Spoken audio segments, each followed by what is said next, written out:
Bismillahirrahmanirrahim. Assalamualaikum warahmatullahi wabarakatuh. Alhamdulillah nahmaduhu wa nasta'inuhu wa nastaghfiruh wa na'udzu billahi min shururi anfusina wa min sayyiati a'malina. Man yahdihillahu fala mudilla lahu wa man yudlil fala hadiya lahu. أشهد أن لا إله إلا الله وحده لا شريك له وأشهد أن سيدنا محمدا عبده ورسوله. اللهم صل وسلم وزد وبارك على سيدنا محمد عبدك ورسولك النبي الأمي وعلى آله وصحبه أجمعين. قال الله تعالى في محكم تنزيله: أعوذ بالله من الشيطان الرجيم. قالوا سبحانك لا علم لنا إلا ما علمتنا إنك أنت العليم الحكيم.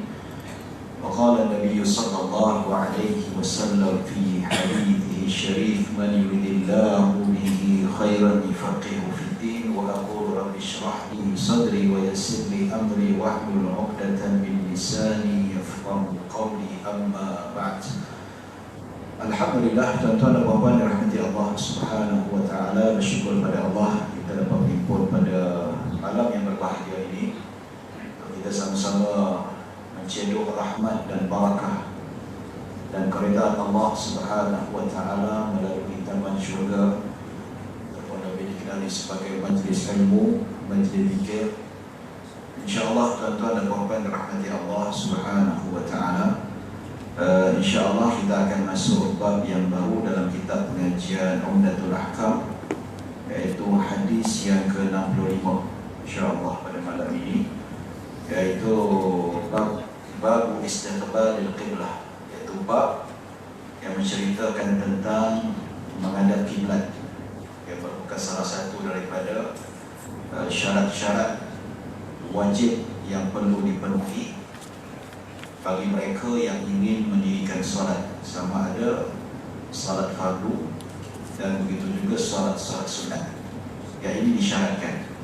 Namun dalam hadis ini juga dibahaskan juga berkenaan dengan isu-isu berkaitan dengan keuzuran, solat yang dimaafkan ataupun solat yang tidak memerlukan ataupun tidak diwajibkan menghadap kiblat. Ada perbincangan yang dibincangkan oleh para ulama. InsyaAllah kalau sempat kita bincangkan secara detail pada malam ini, kita bincangkan ataupun kita dapat bincangkan secara sebahagian saja. InsyaAllah yang lain kita tangguhkan pada pengajian yang lain. Jadi istiqbalul qiblah, iaitu kita lihat bagaimana sejarah yang menunjukkan bagaimana umat Islam pada zaman Nabi SAW diperintahkan untuk solat menghadap kiblat. Antara dalil yang jelas disebutkan dalam Al-Quran, Allah Subhanahu wa taala berfirman kepada Nabi Muhammad SAW, "Fawalli wajhaka syatral masjidil haram wa haitsu ma kuntum fawallu wujuhakum syatrah." Nabi SAW diperintahkan oleh Allah Subhanahu wa taala, iaitu hadapkanlah tubuh badan kamu ke arah Masjidil Haram. Wa haitsu ma kuntum fawallu wujuhakum. Maksud, di mana saja kamu berada, kamu hadapkanlah arah badan kamu ke arah Masjidil Haram. Ini arahan ketika mana kita hendak mendirikan solat, dan ketika mendirikan solat sehinggalah selesai solat, maka kita diwajibkan oleh Allah Subhanahu wa taala untuk menghadap kiblat. Dan ada beberapa fakta sejarah yang menarik untuk kita ketahui, yang mana 13 tahun Nabi SAW berada di kota Mekah, fatrah Makkiyah, iaitu Nabi menjalankan usaha dakwah selama 13 tahun sebelum difardukan salat 5 waktu, iaitu ada salat pagi dan salat petang. Salat pagi dan salat petang tak banyak, ya, sebelum difardukan 50 jadi 5. Jadi sepanjang Nabi SAW berada di Mekah, kiblatnya di Masjidil Haram. Dan setibanya Nabi di Madinah, Allah Subhanahu wa taala perintahkan supaya kiblat itu berubah arah menghadap ke Masjidil Aqsa, salah satu daripada masjid yang mulia dan dikelilingi iaitu tanah yang mulia, tanah yang mana diharamkan oleh Allah Subhanahu wa taala, iaitu ada fadilah tertentu. Sehingga disebutkan dalam hadis Nabi sallallahu alaihi wasallam, la tashuddu rihal illa ila thalathatin masajid. Dia kata jangan kamu bersusah payah untuk bermusafir kecuali 3 masjid sahaja. Nabi kata masjid iaitu Masjid Nabawi, Masjidil Haram dekat Mekah, dan Masjidil Aqsa yang terletak dekat Al-Quds, jadi dekat Palestin sana. Jadi tuan-tuan dan puan-puan dirahmati Allah Subhanahu wa taala, Nabi kata 3 masjid ini mempunyai fadilah yang sangat besar. Sehingga kan salat di Masjidil Haram, ya, salat di tanah haram itu sendiri, kita seolah-olah mendapat pahala 100,000. Pahala setanding sekali salat sama dengan 100,000 salat. Dekat Madinah 1,000. Maka Masjid Nabawi, Masjidil Aqsa separuh daripada itu. Jadi tuan-tuan dan puan-puan rahmati Allah Subhanahu wa taala, jangan jadi macam sebagian orang dia kata, ustaz, kalau kita dah solat dekat Mekah tu dapat fadilat yang sangat banyak, seolah-olah kita mengerjakan 100,000 solat. So kita dah kawin berapa tahun dah tu? Ya, ada lah, tapi itu tak ada lah, maksudnya gurauan saja. Maksudnya fadilat seolah-olah kita mengerjakan banyak sangat solat di 3 masjid ini, tak sama dengan masjid-masjid lain. Jadi Nabi kata kalau nak bersusah payah, nak berhabis duit, nak simpan duit, berjalan jauh, habis tenaga, habis masa dan seumpamanya, untuk kita dapat kerjakan pahala besar, pergi 3 masjid. Tak payah kita nak simpan duit banyak-banyak, nak pergi mana? Saya nak pergi kat Turki semayang tahiyatul masjid dekat Masjid Biru. Itu tak ada fadilah. Masjid mana-mana, nak pergi mana? Nak pergi solat tahajud dekat Masjid Al-Hasan, Al-Malik Al-Hasan Al-Thani dekat Maghribi sampai ke Rabah. Itu tak ada tuan-tuan. Solat dekat sana, dekat sini sama saja pahala, mana-mana masjid sekalipun. Walaupun masjid terbesar di dunia sekalipun, tak sama menyamai fadilah ketiga-tiga masjid ini. Maka ketika mana Nabi SAW berada di Madinah, maka perintah Allah supaya memalingkan kiblat daripada Mekah pergi ke Syam, iaitu ke arah Masjidil Aqsa. Dan itu Nabi SAW diuji keimanan dia, para sahabat, dan Nabi SAW mengikuti perintah yang diperintahkan oleh Allah Subhanahu wa taala. Lebih kurang dalam setahun 6 bulan. Ya, ada banyak cerita lah di situ apabila umat Islam salat menghadap Masjidil Aqsa, maka di situ kita nampak umat Islam diejek dan dihina oleh golongan Yahudi ahli kitab. Kata-kata bahawa syariat sendiri, kata menghapuskan ataupun memandangkan agama-agama samawi yang sebelum ini.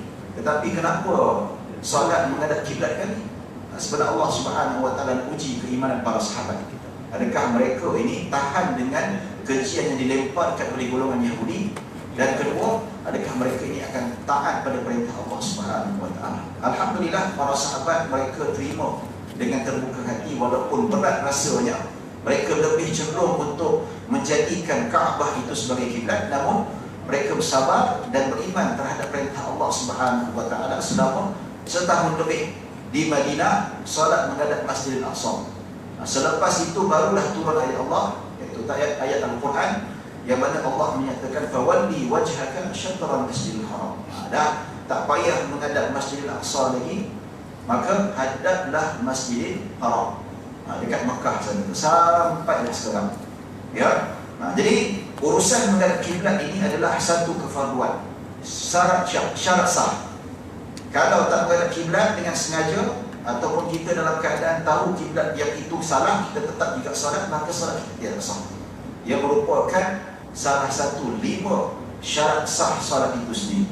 Namun tuan-tuan dan puan-puan dirahmati Allah Subhanahu wa taala, insya-Allah untuk penjelasan yang lebih detail, untuk kita memahami hadis-hadis Nabi SAW ataupun apa sahaja yang berkaitan dengan sunnah Nabi SAW berkaitan dengan amalan yang berkaitan dengan pada kiblat ini, maka kita baca hadis, insya-Allah masuk hadis yang ke-65.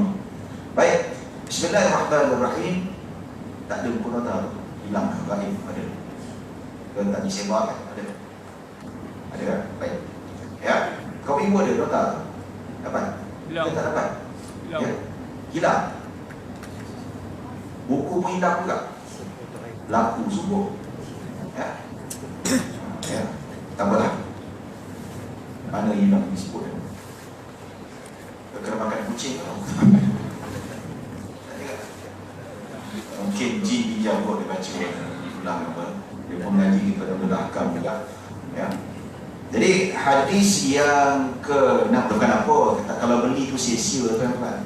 Ya. Sebab apa kita banyak cukuplah Al-Quran menjadi debu sebagai penghasil debu dekat masjid dan surau, betul tak? Yang ada pun tengok untuk siap bersihkan debu yang ada pada Al-Quran. Masa tak sentuh. Betul tak? Ya? Jadi janganlah Al-Quran saja, kitab-kitab pun dijadikan bahan berdebu pula tuan-tuan. Ya, kalau ada manfaat dikeluarkan duit oleh pihak masjid, so manfaatkan. Bukan saya nak orang kata menghadap kiblat depan saya, tidak. Menghadap kitab tak ada. Saya ni bukanlah untuk guru yang penuh menghadap kiblat, tak ada. Manfaatkan buku yang ada yang sebaik, daripada tak guna langsung, daripada kita tak baca, at least digunakan ketika dalam pengajian itu sendiri. Wallahu a'lam ya. Jangan salah anggap mentang-mentang lah nak anggap diri tu guru. No, tak ada. Ya. Yang ni tak guru. Dia sebahagian tempat saya sediakan apa ni, kata apa, PowerPoint nak memudahkan jemaah. Saya tahu jemaah sekarang ni dia amat berat nak membawa nota. Ya. Jadi kita sediakan nota mudah untuk dilihat dan difahami. Baik, tuan-tuan dan puan-puan yang dirahmati Allah Subhanahu wa taala. Baik, hadis yang ke-65 yang maksud apa saya tak pasti, ya, yang kita terjemah itu. An Abdullah bin Umar radhiyallahu anhu anna Rasulullah sallallahu alaihi wasallam kana yusabbihu ala dhahri rahilatihi haitsu kana wajhuhu yumiku bi ra'sihi wa kana Ibnu Umar yaf'aluhu. وفي رواية كان يوتر على بعيره ولمسلم غير أنه لا يصلي عليها المكتوبة وللبخاري إلا الفرائض. Riwayat Abdullah ibn Umar radhiyallahu anhuma, beliau berkata sesungguhnya Rasulullah sallallahu alaihi wasallam sering mengerjakan salat sunat di atas tunggangannya, di mana arahnya, di mana mengikut, di mana arah saja diarahkan, dan memberi isyarat dengan kepala baginda sallallahu alaihi wasallam. Dan Ibnu Umar juga sering melakukan perkara yang sama juga.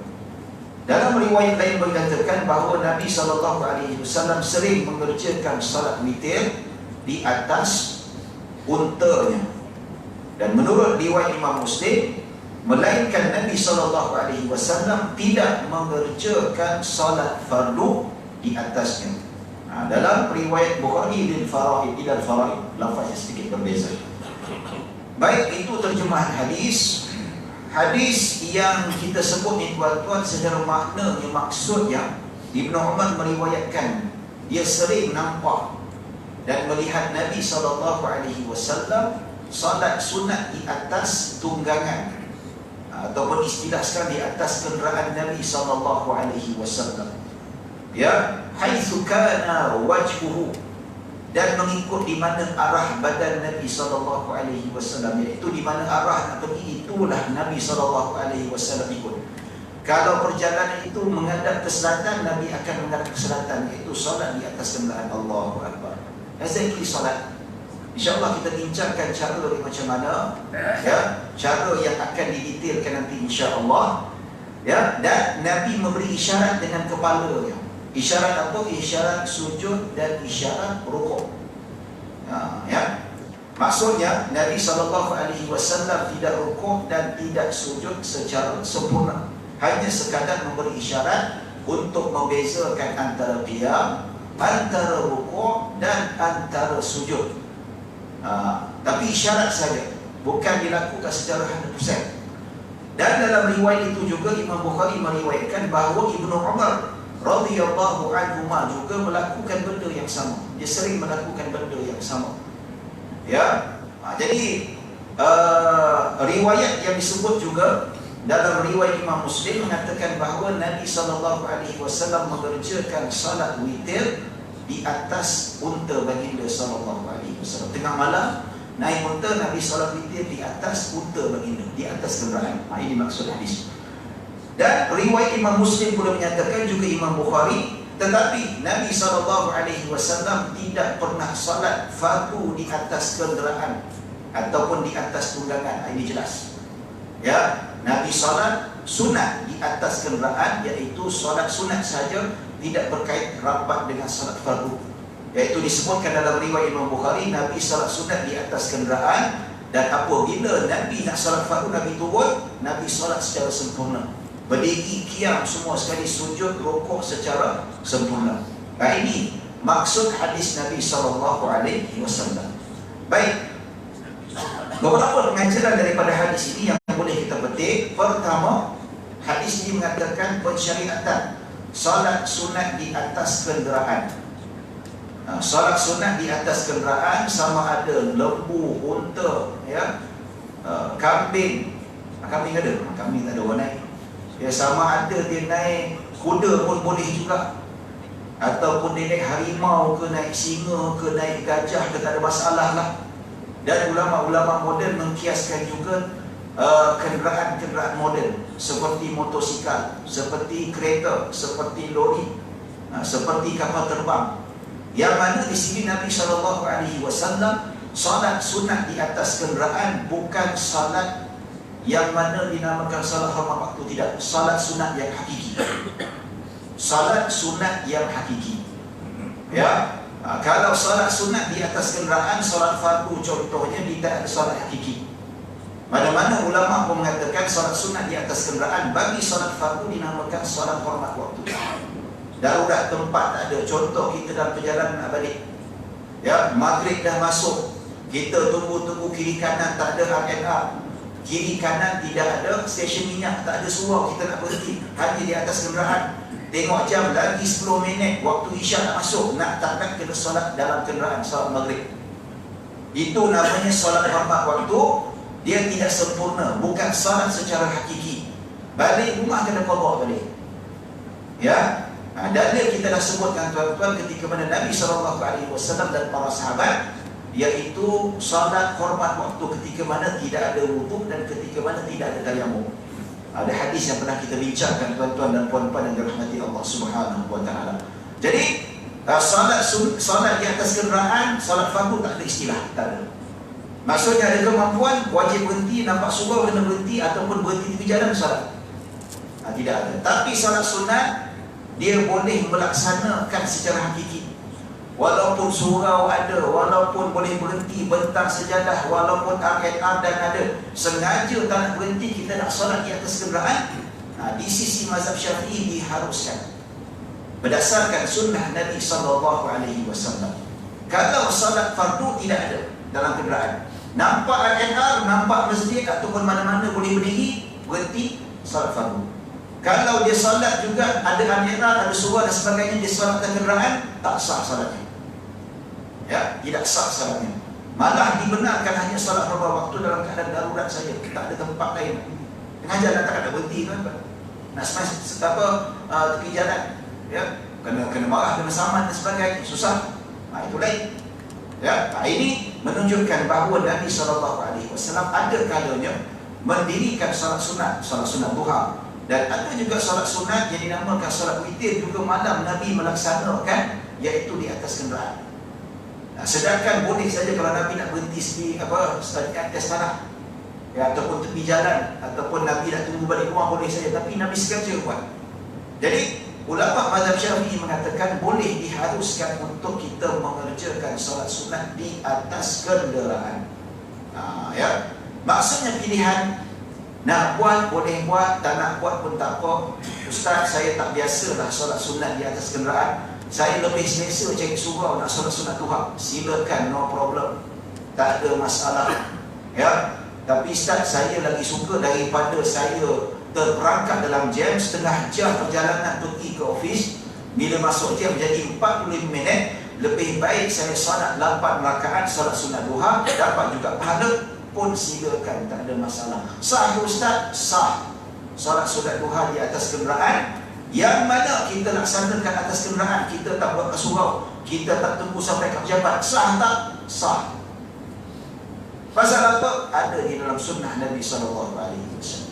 Apa kata fuqaha Syafi'iyah? Apa kata ulama-ulama mazhab Syafi'i pun termaktub di dalam kitab Hasyiah Baiju'i, Tuhfatul Muhtaj, Nihayatul Muhtaj, Asnal Matalib, Mughnil Muhtaj, macam-macam kitab besar dalam mazhab Syafi'i. Kitab Al-Um sekalipun, kerana Imam Syafi'i mengatakan diharuskan salat sunat di atas kendaraan apa saja. Ya, yang tak boleh salat jenazah je lah. Jenazah macam mana? Ya, jom kita salat jenazah atas kenderaan kita jenazah. Ya, itu tak ada lah. Salat sunat apa sahaja, salat fardu tidak boleh. Baik, dalam erti kata tuan-tuan dan puan-puan yang dirahmati Allah Subhanahu wa taala, macam mana pula ya tak menghadap kiblat? Adakah itu disebutkan sebagai satu keuzuran? Dalam hadis di secara zahir ni tuan-tuan, Nabi salat sunat di atas kenderaan, Nabi tidak menghadap kiblat. Dia kata, haitsu kana wajhuhu, Nabi menghadap di mana arah badan Nabi SAW.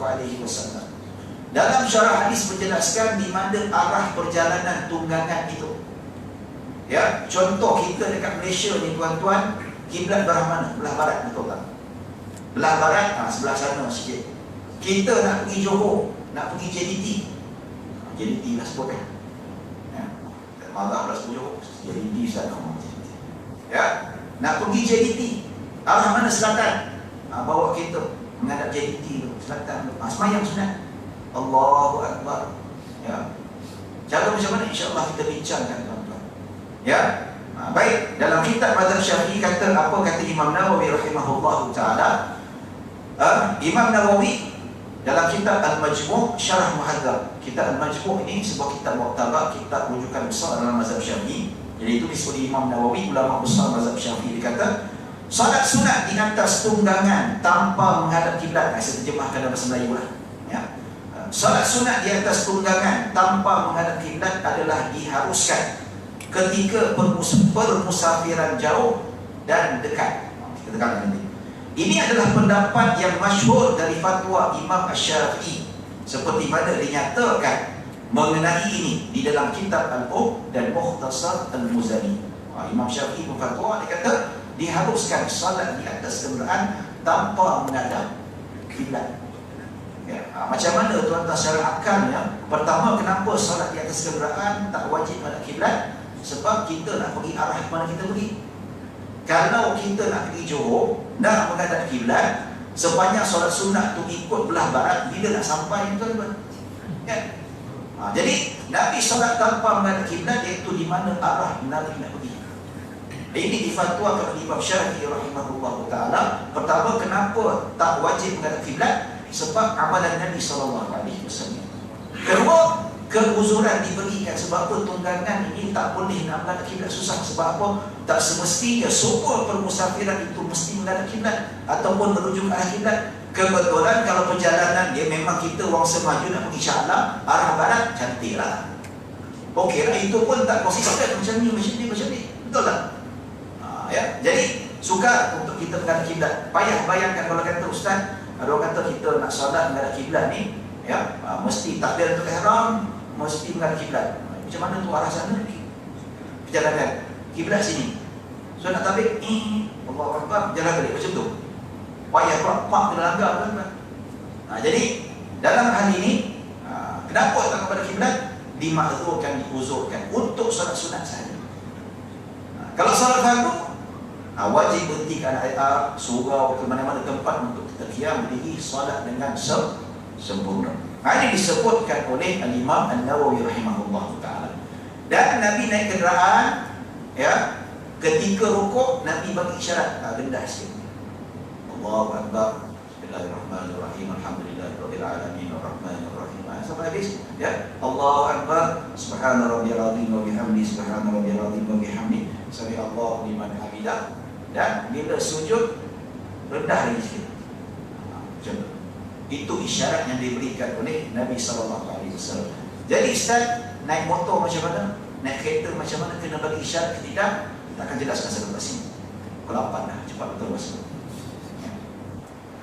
Bukan masa saling mencemburi kita. Ramai lagi mencemburi kita. Baik, tuan-tuan dan puan-puan yang dirahmati Allah Subhanahu wa taala. Baik, Imam Nawawi kata diharuskan solat sunat di atas kenderaan bagi mereka yang melalui perjalanan dalam keadaan ataupun dalam situasi musafir jauh ataupun musafir dekat. Kalau bukan dalam kitab-kitab fiqh mazhab, terutama dalam mazhab Syafi'i, ada istilah dikata as-safarul qasir dan ada as-safarul ba'id. As-safarul qasir maksudnya permusafiran yang pendek dan ba'id permusafiran yang panjang. Apa bezanya tuan-tuan? Bezanya iaitu kedua-duanya kita melangkaui kawasan mukim kita, tapi destinasi berbeza. Ya, sama ada musafir jauh ataupun musafir dekat, dua-dua sama dari segi apa? Kita keluar daripada kawasan mukim. Tuan-tuan duduk kat sini, kawasan mukim kita melepasi mana? Melepasi Wangsa Maju. Bagi saya lah, KL tu besar. KL tu ada daerah dia, Wangsa Maju, ya, Wangsa Gagal, Wangsa tu macam-macam lah kan. Jadi Wangsa Mundur pun ada. Jadi tinggal kat mana? So kita duduk Wangsa Maju ni, lepas kawasan Wangsa Maju tu melepasi bukit. Maksudnya dah start boleh solat musafir atau jamak dan kasar. Ataupun nak balik, boleh kita jamak dan kasar sebelum masuk Wangsa Maju. Boleh kasar lagi tuan-tuan. Masa kat Ampang boleh lagi, berhenti suruh kat Ampang, solat jamak kasar. Masuk Ampang, masuk Wangsa Maju tak boleh jamak lagi. Tak boleh untuk kasar lagi. Pasal apa? Dah masuk dalam kawasan. Okey. Jadi tuan-tuan, safar qasir ini, safar pendek, iaitu kita melepasi mukim kita, tetapi destinasi tak sampai 2 marhalah. Itu permusafiran pendek. Contoh macam tuan-tuan Wangsa Maju nak pergi mana? Wangsa Maju nak pergi Ceras. Pertama, kenapa kita namakan permusafiran pendek? Pertama, tuan-tuan pergi Ceras, lepas tak kawasan mukim? Lepas, jangan kata lepas mukim, lepas Kuala Lumpur, masuk Selangor. Tetapi Ceras ke Wangsa Maju 2 marhalah ke? Tak sampai 2 marhalah. Itu dinamakan musafir pendek. Pendek dari segi jarak, ya, bukan tinggi dia. Kau tinggi berapa? 4 kaki, kau musafir pendek. Macam tu kan? Maksudnya jarak. Manakala musafir jauh pun sama juga, melepasi kawasan mukim. Tuan-tuan melepasi kawasan Wangsa Maju.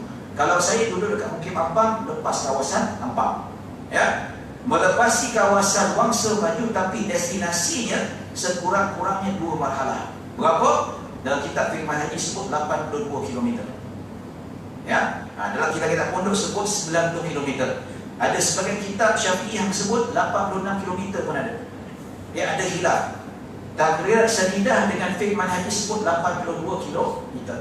Ada sebut 86 dan ada sebut 89 dan ada sebut 90. Mana satu betul? Tuan-tuan nak pilih mana? Saya pilih 82 lah. Ya. Siapa pilih 90, rugi lah tuan-tuan. Ya. Dah sampai 85 ni pada jamak ni. Kalau saya dah jamak lah, jamak kasar. Jadi boleh pilih mana-mana. Nak pilih 82 pun boleh. Jadi kalau lepas daripada kawasan ini, kita nak pergi mana? Contoh nak pergi ke Seremban. Seremban 2 marhalah, sampai 2 marhalah. Ya. Lebih daripada 80 km. Jadi itu dinamakan sebagai permusafiran jauh. Jadi Imam Nawawi kata diharuskan, dibolehkan, sunnah hukumnya solat di atas kenderaan bagi mereka yang berada dalam dua-dua situasi ini, sama ada musafir pendek ataupun musafir panjang. Asalkan, kata ulama-ulama mazhab Syafi'i, dia boleh start solat di atas kenderaan, mesti melepasi kawasan mukim dia. Maksudnya tuan-tuan, bila start boleh solat sunat atas kenderaan, atas kereta, atas motor, bila lepas kawasan Wangsa Maju. Agak-agak tengoklah macam mana kan. Bila agak lepas, okey start. Nak pergi kerja, pergi office tu boleh start untuk solat duha. Contoh tuan-tuan duduk dekat Wangsa Maju, kerja kat mana? Kerja kat PJ. Kerja kat mana? Kerja kat Shah Alam. Kerja kat mana? Kerja kat Kuala Lumpur. Asalkan lepas Wangsa Maju saja, okey dah. Boleh start solat sunat nak solat sunat duha ke, solat sunat hajat ke dan sebagainya, tak ada masalah. Contoh tuan-tuan lepas di solat isyak, tak nak solat, contohlah kalau duduk bukan kat masa maju, luar masa maju, ya, boleh solat sunat ba'diyah, qabliyah pun boleh juga. Macam saya pagi tadi tak sempat nak solat qabliyah subuh. Sebab apa? Ceramah kat Beijing. Dalam perjalanan nak sampai tu dah azan dah. Saya rasa kalau saya solat qabliyah dekat surau dia tak sempat. Jadi saya solat sunat qabliyah semua dalam kereta, tuan-tuan. Jauh lah, memang dah lepas sampah dah, tuan-tuan. Lepas, alhamdulillah sampai dah start baca Fatihah dah. Kalau tidak, rugi saya lepas fadilat, iaitu pahala lebih besar daripada dunia dan seisinya. Ya, dapat kita menjimatkan masa itu, fadilat yang sangat-sangat besar. Jadi ini disebutkan syarat mestilah kalau tuan-tuan duduk dalam wangsa baju, ya, dalam dinah kawasan ni, ya balik, okey, ustaz kata boleh solat sunat di atas kenderaan. Habis saja solat isyak, dia kata aku tak nak solat ba'diyah dekat surau, nak solat sunat dalam kenderaan sementara nak sampai rumah kat belakang ni. Boleh tak? Tak boleh. Pasal apa? Dia tak termasuk dalam musafir dekat sekalipun. Pasal apa? Dia bawa kereta berlegar-legar di dalam wangsa maju. Tapi kalau dia balik rumah, kawasan rumahnya luar wangsa maju, dalam mazhab Syafi'i dibenarkan. Jadi ini tuan-tuan dan puan-puan dirahmati Allah Subhanahu wa taala, yang disebutkan dalam kitab fiqh mazhab Syafi'i dibenarkan solat sunat di atas kenderaan tanpa menghadap kiblat. Pasal apa? Alasannya berdalilkan amalan Nabi SAW dan amalan para sahabat. Baik. Dan Ibnu Umar mengatakan Nabi SAW memberi isyarat dengan kepala untuk membezakan antara qiyam, membezakan antara rukuk, membezakan antara i'tidal, dan membezakan antara sujud, dan membezakan duduk di antara sujud, dua sujud. Dia qiyam selama tegak kepala. Ya. Bila rukuk tunduk sikit. Beza. Okey. Bila i'tidal, tegak balik. Kalau sujud lagi indah sikit. Sikit ke dah, asal tak dapat berbeza. Duduk di antara dua sujud, tegak balik. Dan sujud kedua, itu balik. Ya. Tak mungkin, tak ada nak kena cari lantai ke, tak ada. Isyarat sahaja mencukupi. Ini disebabkan dituliskan oleh Imam Syafi'i rahimahullah ta'ala, dan ulama-ulama madhab dikata cukup sekadar memberi isyarat. Itu kita naik kenderaan yang dinamakan sebagai kenderaan tradisional, unta ke, kuda dan sebagainya. Ya. Jadi bagaimana pula kalau kita naik kenderaan yang moden zaman sekarang ni, laju, ya, maksudnya mata kena pandang depan, dalam keadaan kita tak boleh khayal, ya, tak boleh kita nak pandang kiri kanan kecuali tengok side mirror sahaja ke. Adakah wajib untuk melaksanakan isyarat rukuk dan sujud itu? Maka di sini ulama ada bahaskan, tuan-tuan. Ya, kalau mampu untuk memberi isyarat maka wajib laksanakan. Tetapi kalau tidak mampu disebabkan contoh kuda yang laju, contohnya ulama kata kuda yang terlalu laju, ya, maka kalau tidak mampu untuk memberi isyarat, kalau isyarat rukuk dan sujud itu dilakukan akan membahayakan nyawa, maka tidak wajib. Nampak tu? Ya. Jadi ustaz payah juga nak naik kereta, naik motor tu nak bagi isyarat. Naik motor kan, itu kan macam ya. Naik motor, Allah Akbar, Sami Allah, Pak. Tak sempat hamidah, inna lillah. Tuan-tuan ya. Sama juga kita bawa kereta. Jadi ini antaranya ketika mana kami bertalaki dengan guru kami, iaitu Syekh Muhammad Al-Musawi daripada Yaman. Ya, ketika bertalaki Madad Nabi Syijah, dia kata zaman sekarang ni kalau kita nak bawa kenderaan, naik kereta, naik motor ni, dia kata tak payah bagi isyarat sujud dan rukuk. Ya, tak payah. Pasal apa? Bahaya. Dia kata dalam kitab fiqh, dia kata kalau orang bawa kuda laju-laju, dia kata tak mampu untuk bagi isyarat dan sebagainya, maka tak wajib. Kewajipan itu ditarik. So, macam mana? Isyarat dalam hati saja. Isyarat dalam hati saja untuk kita bagi isyarat rukuk dan isyarat sujud. Ya. Tapi kalau kita bawa kereta slow-slow, kereta tak ada keliling, tak ada, ataupun tengah malam, kalau kita nak bagi mampu, buatlah, tak ada masalah. Tapi kalau tengah highway, tengah bawa 110, bawa 80, itu tak payahlah. Ya. Nanti besok-besok dengar pula kan ada yang masuk ICU pula. Pasal apa? Ustaz ni masalah ni. Siapa semua solat di atas kenderaan kan? Saya tak bagi suruh, dia buat isyarat dalam kereta. Jadi nak Bismillahirrahmanirrahim. Alhamdulillahirabbil alamin arrahmanirrahim maliki yaumiddin. Allahu akbar. Isyarat dalam hati. Isyarat dalam hati seolah-olah macam kita rukuk. Sami Allahu liman hamidah rabbana Allahu akbar. Bas. Kata Hindustan, bas. Cukup. Ya. Bagi apa salam pula? Kalau salam sebut saja ya rukun assalamualaikum warahmatullahi. Assalamualaikum warahmatullahi, baik tak payah. Susah, maksudnya dia bukan wajib. Ya, cukup sekadar assalamualaikum warahmatullahi, assalamualaikum warahmatullahi, dah settle. Jadi itu disebutkan di dalam kitab-kitab fiqh mazhab Syafi'i. Baik. Dalam riwayat ini juga mengatakan wa kana Ibnu Umar yaf'aluhu.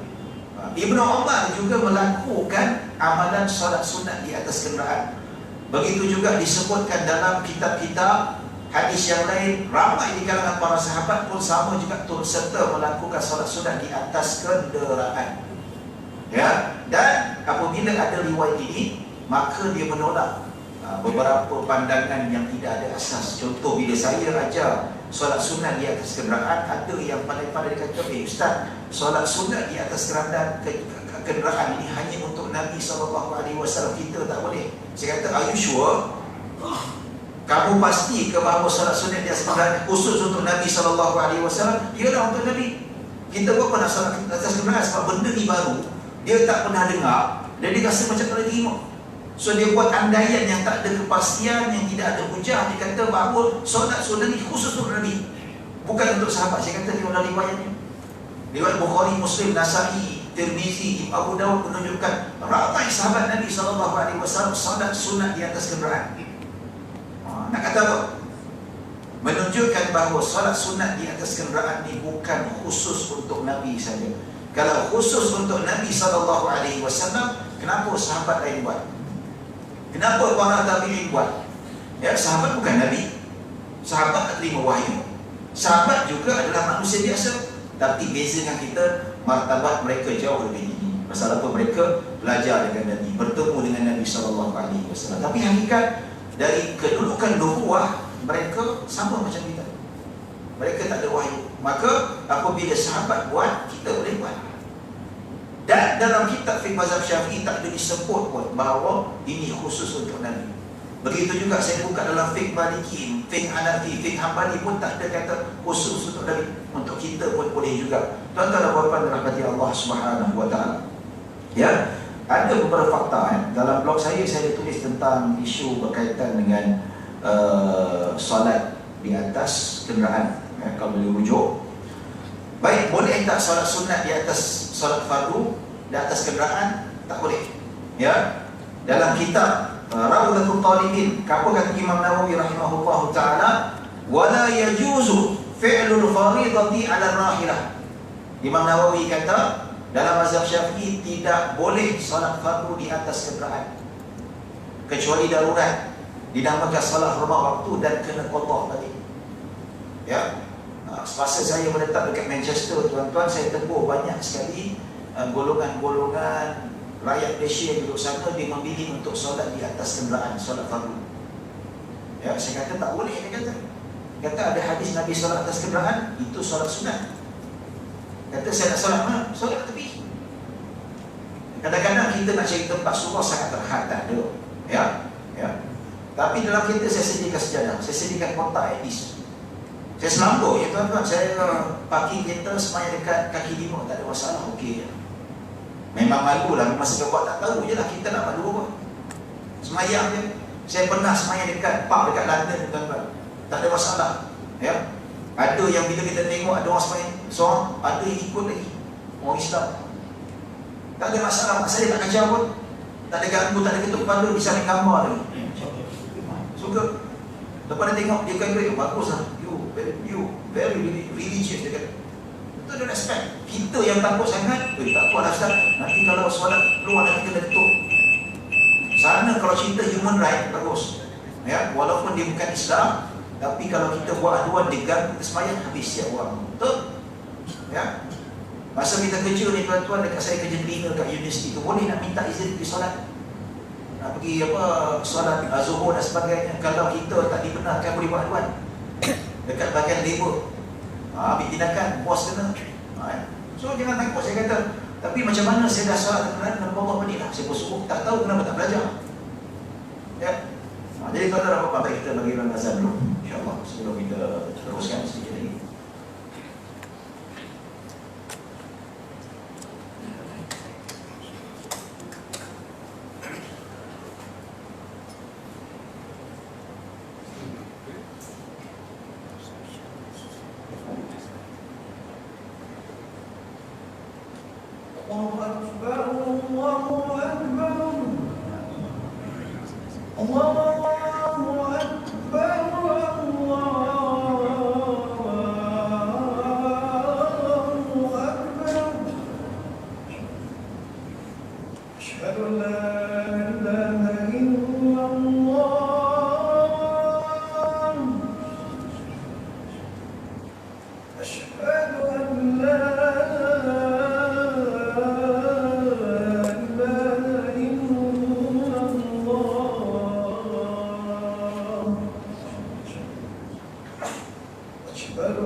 Baik tuan-tuan dan puan-puan rahmati Allah Subhanahu wa taala. Jadi ya, ini sabit daripada amalan sahabat Nabi sallallahu alaihi wasallam. Jadi tak boleh dalam keadaan macam mana sekalipun kena cari tempat yang berdiri. Kecuali memang kalau dekat UK, kat negara Mak Saleh tu, kalau solat saya kena baling batu setakat kena licin, bukan bahaya tuan-tuan. Ya, saya 4 tahun ke sana, bila kadang-kadang musim sejuk, waktu pendek, saya kena kaki lima tu cerita. Dulu saya sezaman dengan Menteri Pendidikan kita, Dr. Mazli Malik. Dia kata di sini sembahyang kat tepi kereta.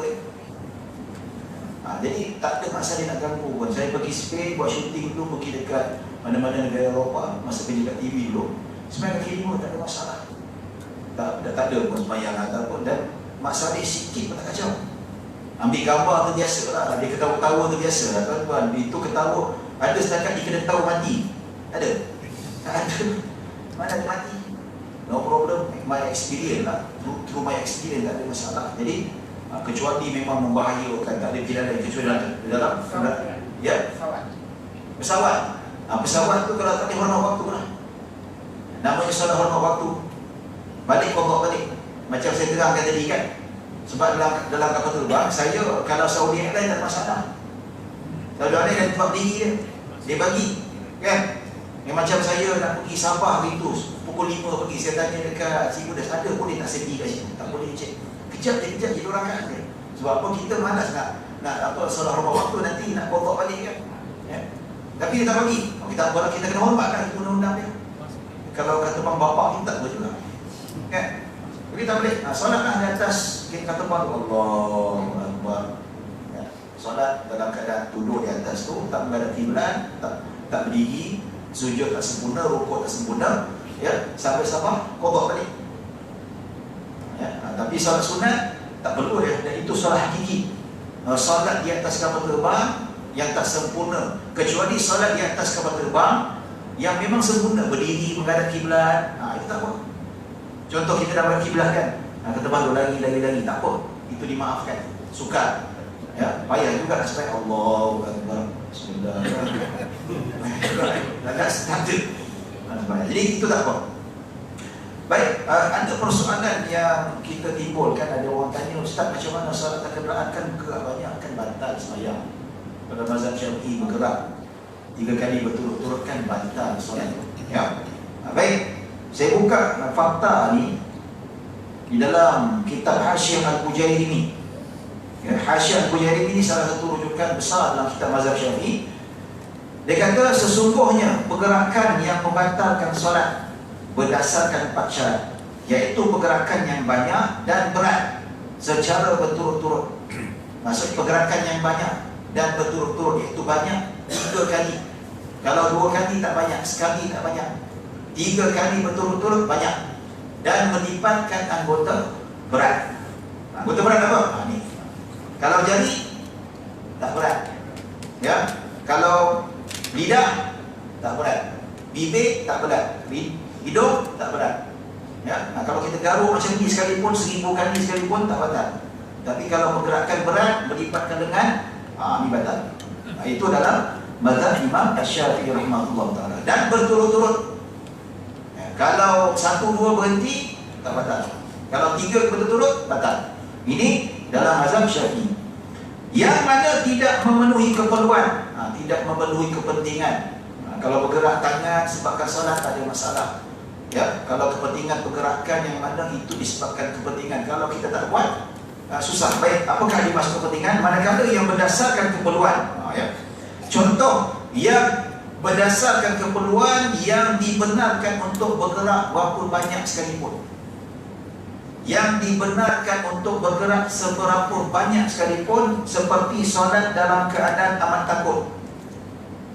Contoh tengah semayang, tiba-tiba nampak anak nak jatuh dari tangga, kita lari dia, anak dalam merangkak kan, kita lari dia, selamatkan dia, letak, sambung semayang balik. Itu nama salat Syidatul Qam. Itu saya baca kejap lagi. Ya, itu solat dalam keadaan amat takut, dan solat sunat di atas kenderaan. Ya, kata Imam Bujairi mengatakan bahawa solat di atas kenderaan, bergeraklah berapa banyak sekalipun tak ada masalah. Ya, asalkan jangan cakap, asalkan jangan terjejak najis. Ya, standby sebelum pergi kerja, siap-siap berwudu. Pakai kasut, tengok cek ada najis tak. Kalau tak ada, okey, selamat, dekat, tak ada masalah, ikut pada zahir saja. Ya, dah tu bawa kereta, Bismillahirrahmanirrahim, Alhamdulillahirabbil alamin. Kan? Dia saya bawa Ar-Rahmanir-Rahim, Maliki Yaumiddin. Marah-marah kereta kan. Contoh, tak ada masalah. Tapi jangan macam tu kan tuan, ya. Tapi kadang-kadang kita bawa kereta nak tukar gear lah kan. Ya, ni bawa daripada rumah pergi ke office, gear satu aja, masalah pun tak boleh gerak. Payah juga, rosak kereta tuan-tuan. Ya, so dalam mazhab Syafi'i tak ada masalah. Bismillahirrahmanirrahim, buka kereta ke apa ke, buka tingkap ke, bayar tol ke apa, semua tak ada. No problem. Betul, serius ni. Keperluan. Ya, kalau tak bayar tol, bayar cik, tak pojak. Nak tunggu habis solat, salam baru bayar. Bayar juga. Ya, dia tak lepas macam tu.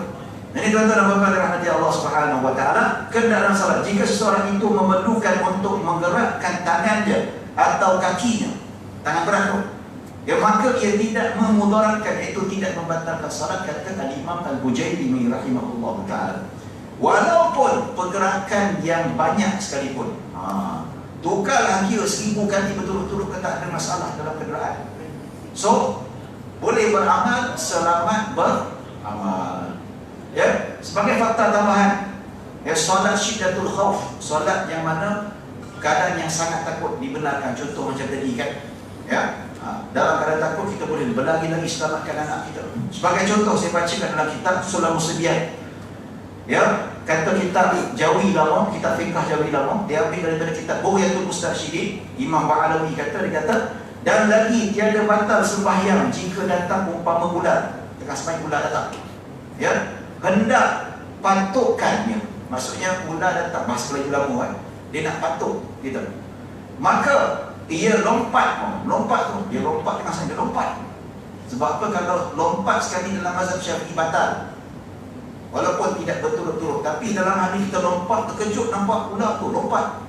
Ya, ambil kayu, pukul ular itu beberapa kali pukulan berturut-turut dan berpaling daripada arah kiblat sekalipun, tiada batal sembahyangnya. Nampak tu? Kerana dinamakan salat syiddatul khauf, salat dalam keadaan takut. Jadi sembahyang, anak sebelah sana boleh lari tuan-tuan, hendak kiblat, selamatkan anak kita, selamat, sambung sembahyang. Kan kes dalam gempa bumi tu kan, gempa bumi tu boleh lari dalam keadaan boleh lari, sambung kat luar, tak ada masalah, boleh. Ya, kalau saya tak ambil tindakan yang kurang bijak, membahayakan diri, lari tuan-tuan. Ada dua pilihan, sama ada nak solat syiddatul khauf, berlari di luar, sambung kat luar, ataupun batalkan solat. Ya, ini sampai nak berisiko tadi kena Allah dah beri nyawa, Allah beri nyawa, maksudnya bagi peluang untuk kita bertaubat, berpeluang kita untuk ibadah, kita nak sambung nyawa free. Ya, tak apa, itu pilihan. Tapi kalau saya boleh macam tu, saya tak setuju. Ya, baik, satu fakta yang menarik. Ya, satu fakta yang menarik, menyebabkan darurat boleh kita bergerak 3 kali berturut-turut atau lebih. Baik, dalam kitab Sulam Muslimin dia kata, jika seseorang itu dalam sembahyang, tengah sembahyang, tiba-tiba datang perampas, pencuri, ambil hartanya, bawa lari, jikalau sedikit sahaja hartanya pun, ya, dia ambil tengah sembahyang, dia ambil beg kita, dia ambil beg tangan kita, dia rampas handset kita tengah sembahyang, dia ingat kita tak boleh bergerak. Baik, maka ia hambat pergi, hambat apa? Kejar, hambat pergi tu, kejar, rebut balik, ambil, ya, ambil balik hartanya dengan berlari-lari, berlari tu macam wasanya ambil, dan berpaling daripada kiblat situ, patah belakang sana nak ambil handset itu, handset Huawei P20 baru beli semalam. Ya, baru beli itu tuan. Baik, ya, dan lawan bertumbuk, nak pakai handset tu balik tengah sembahyang tu, nescaya tiada batal sembahyangnya. Ini rare ni, tak pernah dengar betul tak? Kita kalau belajar fiqh Syafi'i biasa ni, ya, kalau bodoh biasa belajar ni, ya, lebih lagi. Ya, itu dengan syarat jangan bercakap dan jangan terjejak najis. Ya, nak betul-betul buat, jangan kau ambil balik, kau bercakap batal lah, maka tidak batal. Itu solat dalam keadaan yang sangat takut dan dalam keadaan darurat. Sebab tu saya kata kalau solat dalam jemaah, kalau bunyi handset, matikan handset, darurat. Pasal apa? Kalau kita tak matikan handset, orang akan terganggu, betul tak? Matikan handset 3 kali, 4 kali tak apa. Pasal apa? Kalau kita tak matikan handset, orang terganggu. Ini dah lepas haji 60 tahun, buka lagu TikTok, lagu K-pop tu. Ada lah, wallah tak ada, wallah saya pun tak pasti lah kan. Ya, ada ke tak ada lah, lagu-lagu macam mana. Ya, kalau pergi umrah, biasa kita akan dengar dekat Masjid Nabawi, Masjid Haram, tengah sembahyang pasti ada pengalaman kita dengar bunyi handset. Macam mana nak bezakan handset tu handset Melayu dan bukan Melayu? Macam mana nak bezakan? Ya. Kalaulah bunyi handset cepat-cepat mati, confirm bukan Melayu. Tapi tengah sembahyang tu bunyi ten tak mati-matikan sampai habis sembahyang, confirm Melayu. Percayalah. Itu pengalaman saya tuan-tuan. Yang malas nak matikan handset tengah solat, pasti Bani Melayu. Ya. Yang matikan Arab, Bangladesh, Pakistan, bunyi handset dia matikan terus. Ya, kita kadang-kadang salah faham terhadap mazhab Imam Asy-Syafi'i rahimahullah taala. Ya. Soalan tadi dia dah tadi pasal soal terkeluar Terkeluar apa?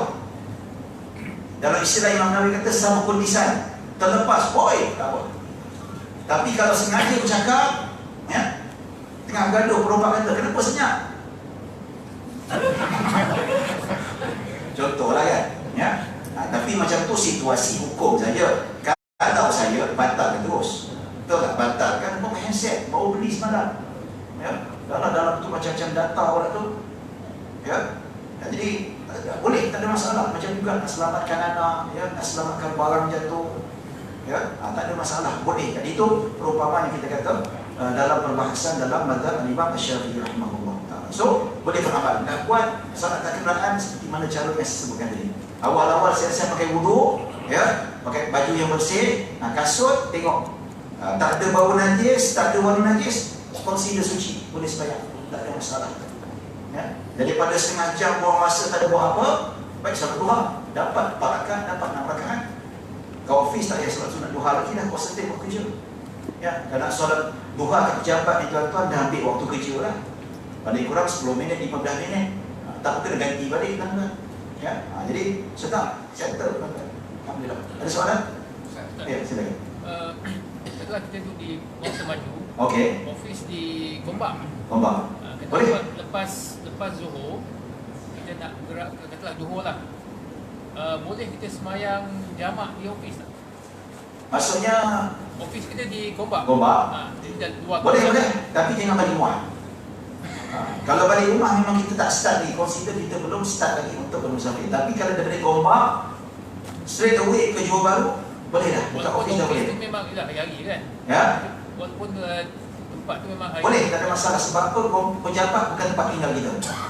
Masih consider bukan tempat tidur kita, tempat kita dengan anak, dan di situ tempat kita kerja saja. Memang ada pendapat, tapi ya, kalau berdasarkan kata guru-guru kami, tempat kerja bukan tempat penginapan. Kata kalau ada orang kerja, dulu saya kerja tiba hijrah, bos sebagai engineering, dia duduk kat Aikro. Duduk kat Aikro. Ulang alik hari-hari Aikro. Ya. Dia boleh buat jamak takdim takhir siang dan malam, tapi dia tak nak buat. Dia buat tamam. Tak apa, itu fine dah. Ya, dah hati. Rugi kalau aku dah lama buat hari-hari tu tak jamak. Dia duduk Aikro tu, KL. Tapi dia tak buat jamak. Dia memang sengaja buat tamam. Tak apa, no problem at all. Tapi kalau dia nak buat, boleh. Tak ada masalah. Ya, macam tuan tadi dari Gombak, kalau dia tak balik rumah, dia boleh start daripada pejabat tu. Sebab apa?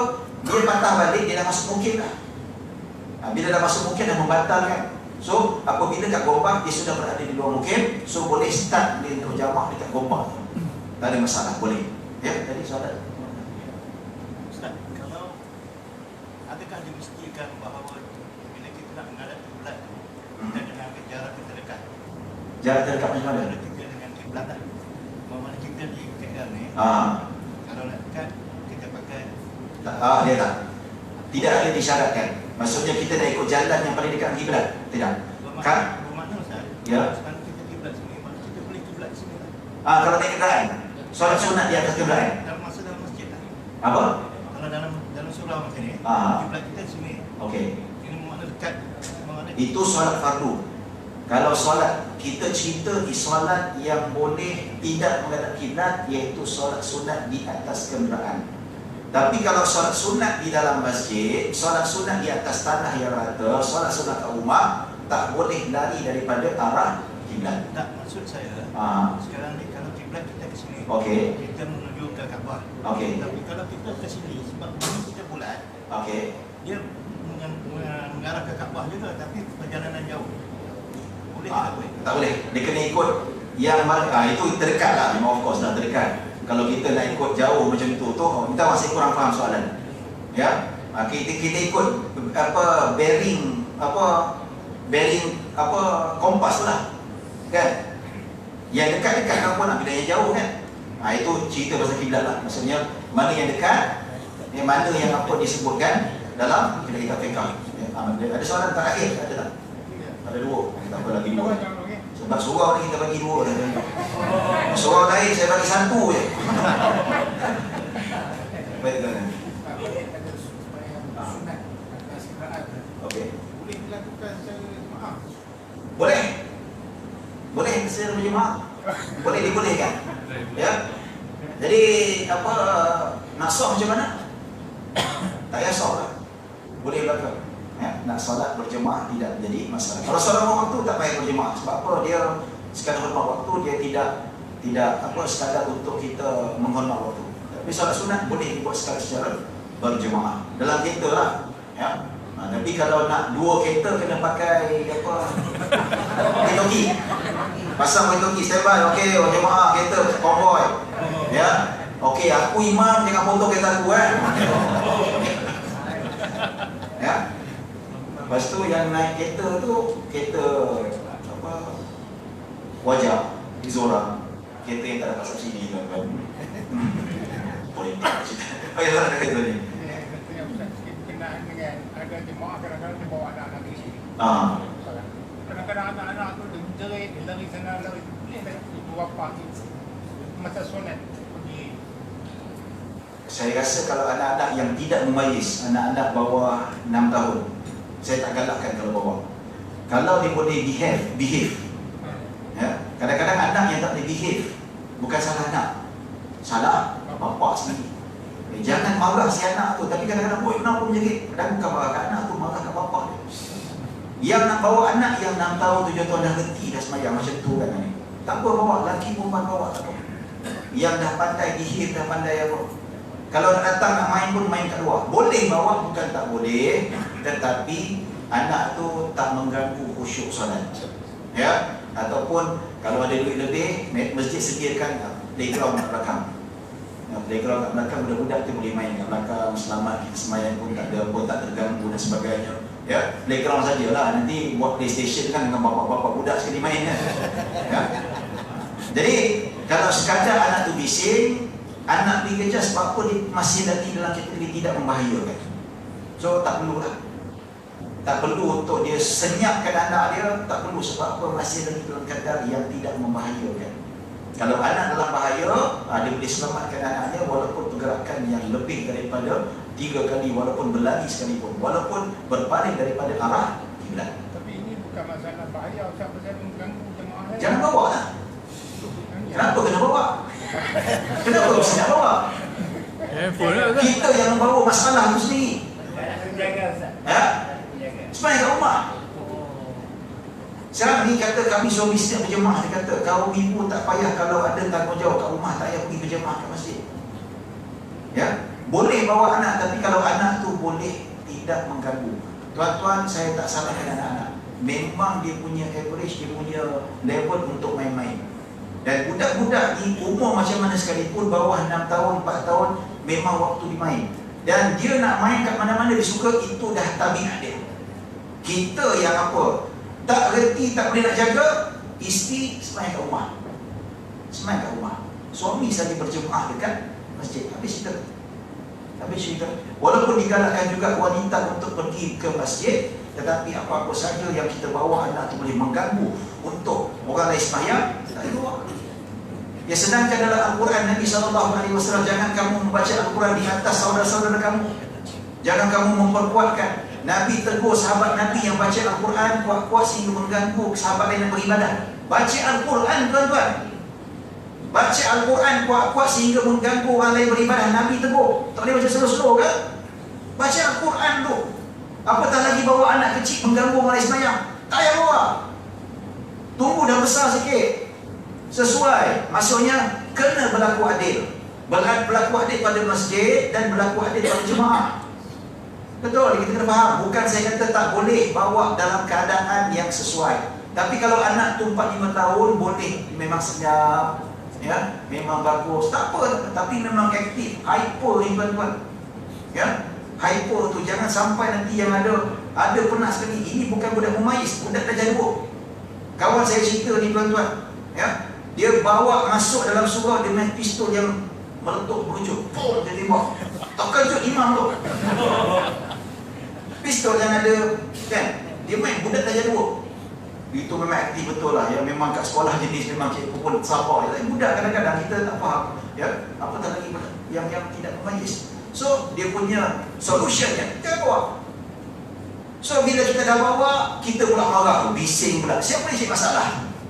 Siapa yang mengeruhkan keadaan? Kalau tak mau bapak sendiri, kena faham. Saya nak didik anak saya, belum masanya. Kat rumah boleh tengok, kat rumah boleh ajar.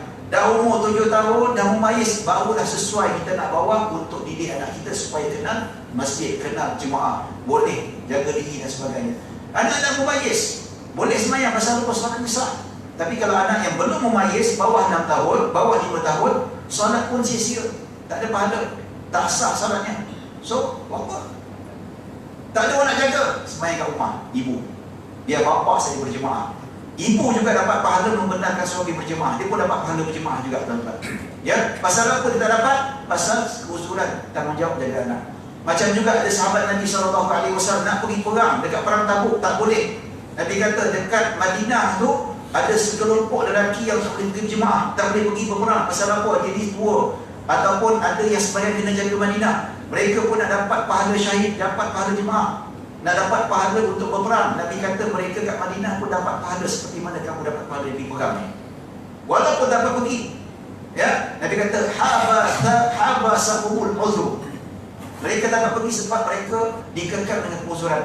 Tapi hakikat mereka duduk kat Madinah dapat pahala seperti kamu pergi berperang. Jadi isteri kat rumah jaga anak dengan keadaan hati nak pergi berjemaah tapi tak dapat nak pergi berjemaah, tapi dibenarkan suami dia pergi berjemaah, insya-Allah ya, dia pun dapat pahala jemaah juga. Pasal apa? Tak dapat pergi pasal apa? Keuzuran jaga anak, itu lebih Allah. Kalau bawa anak juga membengkak, bising ganggu orang lain, jangan takutlah, kena faham konteks agama sebenar. Betul nak didik anak, tapi sesuai dengan keadaan yang sepatutnya. Ya, mainan ni tuan-tuan, kalau pergi dekat Toys R Us, dia kata mainan ini sesuai untuk kanak-kanak 3 tahun ke atas, 2 tahun ke atas. Ini untuk 6 bulan ke atas. Mainan pun ada waktu ni nak main tuan-tuan, sesuai ya. Anak kita 3 tahun, kita dah belikan mainan tu ya, dia jenis pakai untuk puzzle yang payah, pening pada dia, sia-sia. Tapi kalau anak kita umur 2 tahun, belikan mainan umur 2 tahun, sesuai. Macam juga didikan agama, tengok kesesuaiannya tuan-tuan.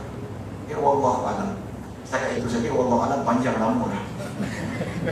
Lama dah, takut jadi apa? Bahan marah. Wallahu a'lam bishawab. Ya Allah Subhanahu wa taala, setakat itu saja dapat saya sampaikan. Ya, mohon maaf salah silap kalau terkasar bahasa ataupun terguris perasaan. Tapi silapan saya, kelemahan saya. Sekali lagi dari Allah Subhanahu wa taala, qul qawli hadza astaghfirullahaladzim li wa lakum wa lisa'iril muslimin wal muslimat wal mu'minin wal mu'minat. Bismillahirrahmanirrahim. Allahumma ij'al jama'ana hadza jam'an marhuman wa tafarraqna min ba'dihi tafarruqan ma'suma. Allahumma la tad'a fi maqamina hadza illa ma ghafarta wa rahmana wa farajta wa la ta'ala wa qadaita wa la hajata min hawaij dunya wal akhirati illa qadaita ya rabbal alamin. Sallallahu ala sayyidina Muhammadin wa ala alihi wa sahbihi wasallam. Alhamdulillah rabbil alamin. Assalamu alaikum warahmatullahi wabarakatuh.